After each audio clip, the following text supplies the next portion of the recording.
देखिए, जब हम विश्वास के साथ प्रभु के निकट आते हैं तो हमारे अंदर एक धरोहर डाल दी जाती है, एक प्रॉपर्टी डाल दी जाती है। ध्यान से सुनिएगा जरा, हमारे अंदर एक संपत्ति डाल दी जाती है, एक प्रॉस्पेरिटी डाल दी जाती है, एक संपदा डाल दी जाती है, एक संपत्ति डाल दी जाती है, एक धरोहर डाल दी जाती है। परमेश्वर नहीं चाहता कि आपके अंदर का आत्मिक स्थिति खालीपन में रहे, और इसीलिए प्रभु हमें गवाह के तौर पर खड़ा करता है। वो हमारे अंदर एक ऐसी संपत्ति को डालता है, हमारे अंदर एक ऐसी धरोहर को डालता है जिसके कारण हमारी आंखें उसकी बातें कहती हैं, हमारी जुबान उसकी बातें कहती हैं, हमारे हाथ उसकी ओर इशारा करते हैं, हमारे दिलो दिमाग सोच और विचार परमेश्वर की ओर इशारा करते हैं। एक प्रॉपर्टी, एक प्रॉस्पेरिटी, एक संपत्ति, एक संपदा, एक समृद्धि, एक धरोहर वो हमारे अंदर डाल देता है। कैसे? पहला तीमुथियुस अध्याय 6 उसके 20वीं आयत को हम बड़ी सावधानी से पढ़ेंगे। पहला तीमुथियुस 6 अध्याय उसकी 20वीं आयत को हमारे साथ देखेंगे आप, और वहां पर एक बड़ी स्पष्टता से एक बात लिखी गई है। हालेलुया। अगर आप बाइबल को खोले हो तो सही से पढ़िए। हे तीमुथियुस, इस थाथी लिखा, थाथी इसमें लिखा गया है, अर्थात धरोहर। क्या पढ़ेंगे उसको? धरोहर। इस धरोहर की रखवाली कर। पहला तीमुथियुस 6 का 20।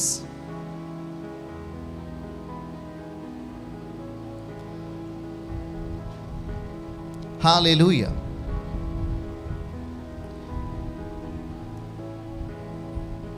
देखिए, दिखाइए, इस धरोहर की रखवाली कर। क्या आप बाइबल में देख रहे हैं? और आगे क्या लिखा है? जिस ज्ञान को ज्ञान कहना भूल है,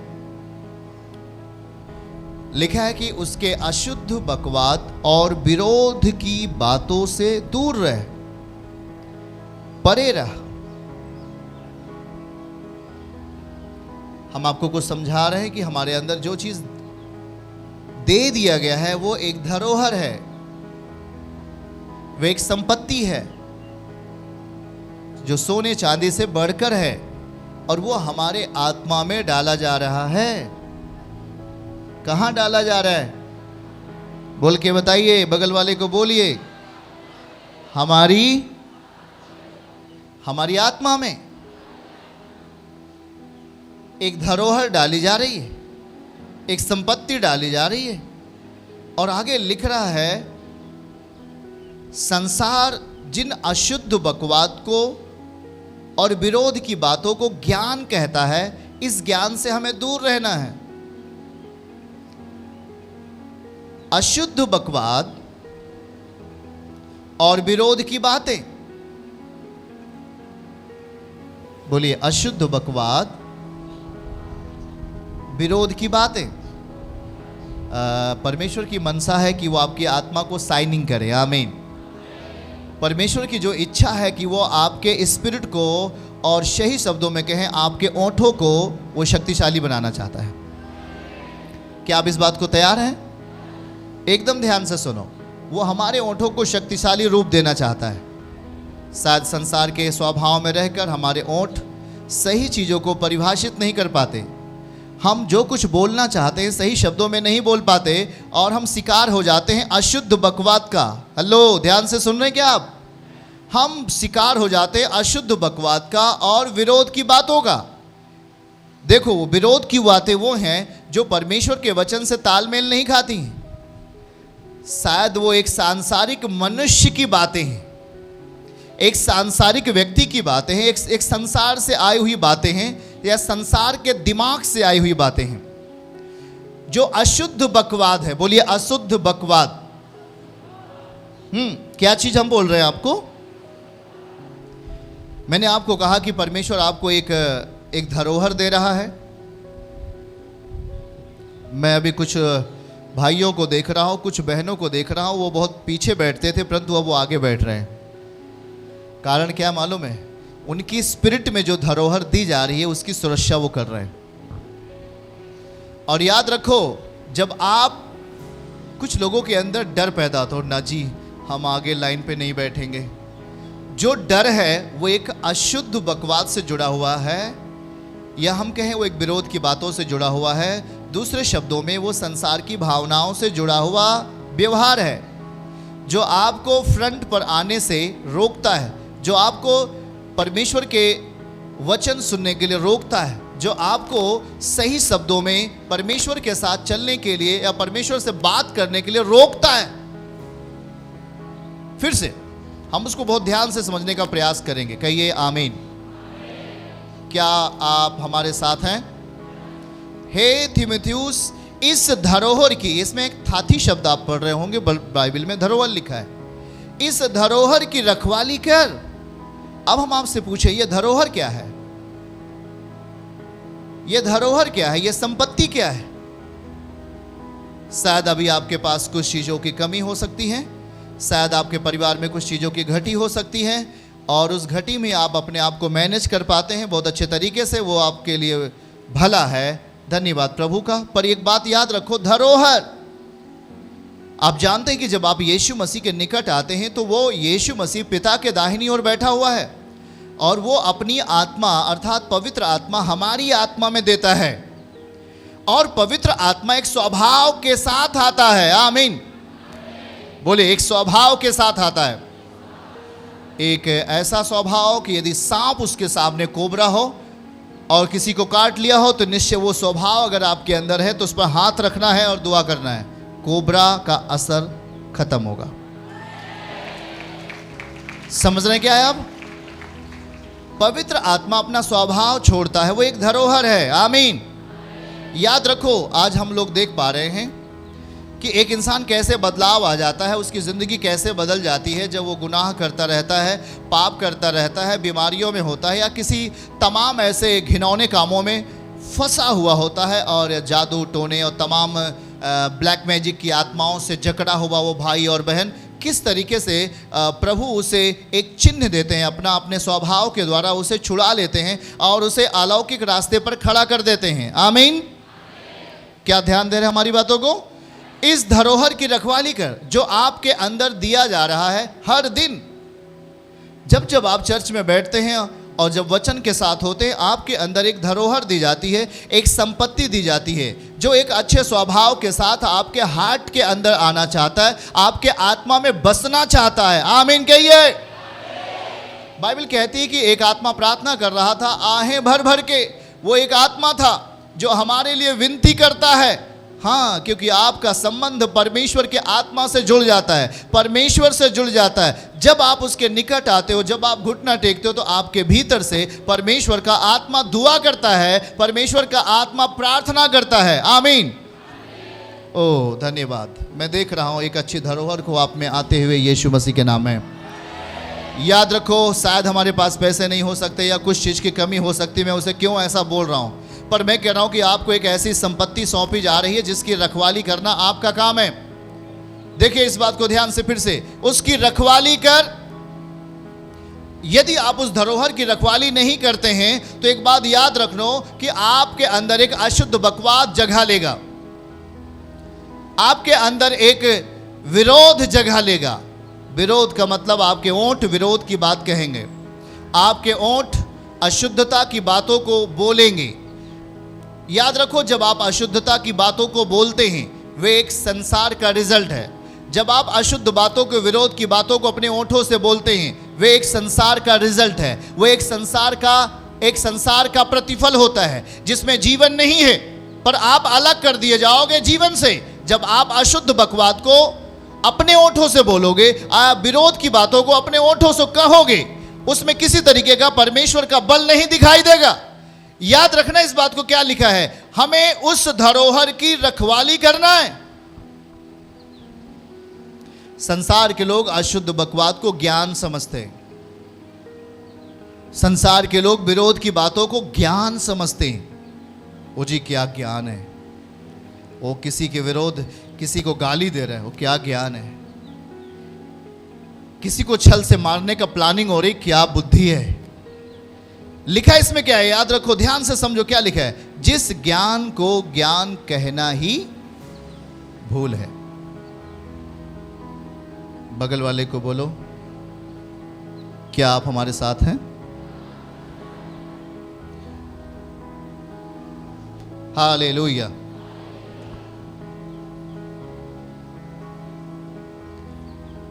हमें कुछ चीजें सौंपी जा रही हैं हमारी आत्मा में।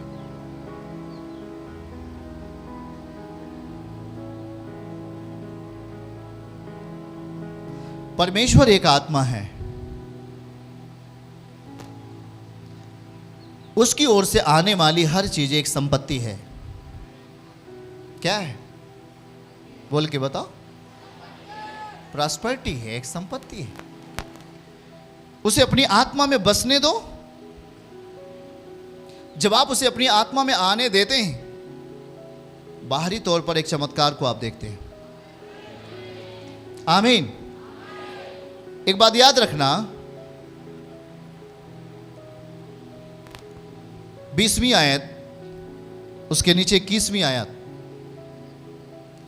कितने इस ज्ञान का अंगीकार करके विश्वास से भटक गए हैं। आप इसको पढ़ने वाले तेजी से पढ़ें।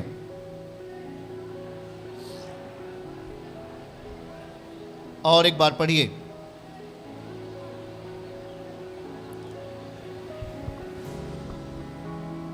हालेलुया। कितने इस ज्ञान का अंगीकार करके। कौन से ज्ञान का अंगीकार?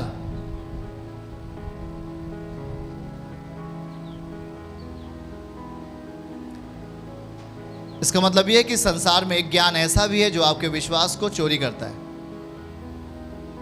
हेलो, सब लोग आप सुन रहे हो? कितने इस ज्ञान का अंगीकार करके विश्वास से। इसका मतलब कि संसार में एक ऐसा ज्ञान भी है जो आपके विश्वास को तोड़ता है, जो आपके विश्वास को खत्म करता है, जो आपके विश्वास को लूज करता है, जो आपके विश्वास से परमेश्वर का रिजल्ट खत्म करता है। क्योंकि आपने परमेश्वर की संपत्ति में संसार का धोखा आने दिया। अगर आप शब्दों को नोट करते हैं तो उसे आप जल्दी से नोट कर लें। हमने क्या बोला आपको? अभी हमने क्या बोला आपको? Very good. परमेश्वर की जो संपत्ति है उसमें संसार का धोखा नहीं आना चाहिए। मैं आपसे कुछ पूछना चाहता हूं, क्या आप लोग तेज हो रहे हैं कि नहीं हो रहे हैं? हाँ, बगल वाले से बोलो, चतुर बनो, थोड़ा से चालाक बनो वचन सुनने के लिए। अगर एक वचन भी आपके आत्मा में चला गया तो आपको बहुमूल्य बना देगा। तो आप कहोगे, भाई मेरा 10 साल का फंसा हुआ पैसा ये कैसे मिल गया, मुझे पता ही नहीं चला। क्योंकि जब आप उसके साथ हो रहे हैं तो उसकी बातों को हमें अपनी आत्मा में अंगीकार करना होगा, अर्थात जगह देना होगा। परमेश्वर की संपत्ति में संसार का स्वभाव आने का मतलब है आप परमेश्वर की जो धरोहर है, जो आपकी आत्मा में डाला गया है, आप उसे दे रहे हो संसार को। किसी ने कहा कि हाँ ठीक है, आप प्रार्थना से आ चुके हैं। हाँ, हम प्रार्थना से आ चुके हैं, ठीक है, पर वो ऐसा कह रहा है। उसके ओंठों से जो चीज़ निकल रहा है वो एक बुराई के तौर पर है, वो एक अशुद्ध बकवाद के तौर पर है, वो एक विरोध के तौर पर है। आपने कहा कि ठीक है, हम भी उसके साथ सहमति कर लेते हैं, जो वो बहन बोल रही है हम भी उसके साथ हाँ हाँ हाँ हाँ। याद रखो, हर गलत चीज़ के प्रति हमें चुप हो जाना चाहिए, वहाँ कुछ नहीं बोलना चाहिए। क्योंकि आप यही ओंठ शैतान के जहर को ख़त्म करता है। आमीन कहो। सुन रहे हो आप हमारी बातों को? आप केवल रोते हो बस मुझे ये चाहिए करके, पर परमेश्वर आपको योजना बता रहे हैं। आप जानते हैं कि यीशु को लोग मार रहे थे, यीशु को लोग ताड़ना दे रहे थे, पर यीशु क्या कह रहा था? हे प्रभु इन्हें माफ कर, क्योंकि ये इनको कुछ पता ही नहीं है। वो अपने ओंठों को बेकार नहीं जाने देंगे। आप जानते हैं कि जब आप प्रार्थनाएं करते हैं, कितने लोग इसमें से प्रार्थना करते हैं? हाथ उठा के बताइए भाई और बहन, कितने लोग विनती करते हैं? वाकई सब लोग इसमें से प्रार्थना करने वाले होंगे। सब लोग प्रेयर करने वाले हैं, ठीक है। आप जानते हैं कि जब आप प्रार्थना कर रहे होते हैं तो आपका ओंठ शक्तिशाली रूप धर रहा है, या दूसरे शब्दों में कहेंगे आपके ओंठ अब बदल रहे हैं परमेश्वर के ओंठों में।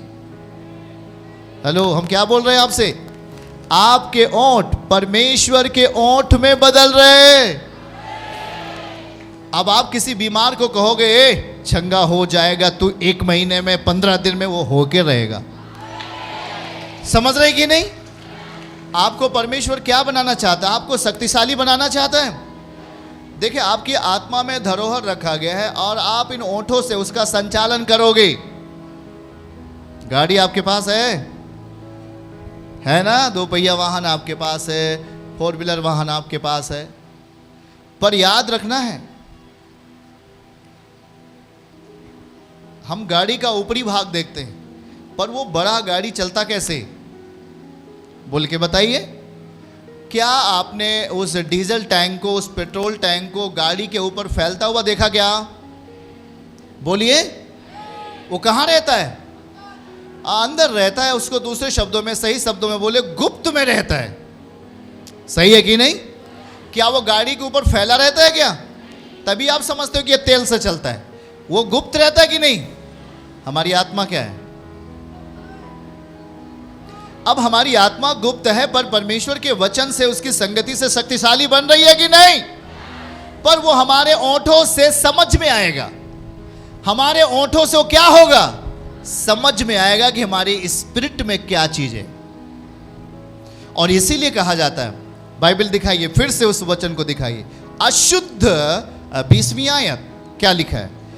इस धरोहर की रखवाली कर जो परमेश्वर की ओर से विश्वास के द्वारा हर भाई बहनों ने अपने जीवन में अंगीकार किया। उस धरोहर की रखवाली कर, और जिस ज्ञान को ज्ञान कहना भूल है। हाँ, अगर आप अशुद्ध बकवाद को ज्ञान कहते हो, ये ज्ञान नहीं है। अगर आप विरोध की बातों को ज्ञान कहते हो तो ये बहुत बड़ी भूल है आपकी।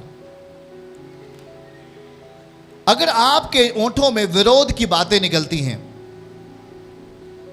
कोई व्यक्ति मेरे सामने आया और वो किसी व्यक्ति की बुराई करने लगा, और जी फलाने ऐसे हैं, बेकार है, वो बिल्कुल ठीक नहीं है, ऐसा कर रहे हैं, वैसा कर रहे हैं, तो हमें अपने आप को चुप कर लेना चाहिए।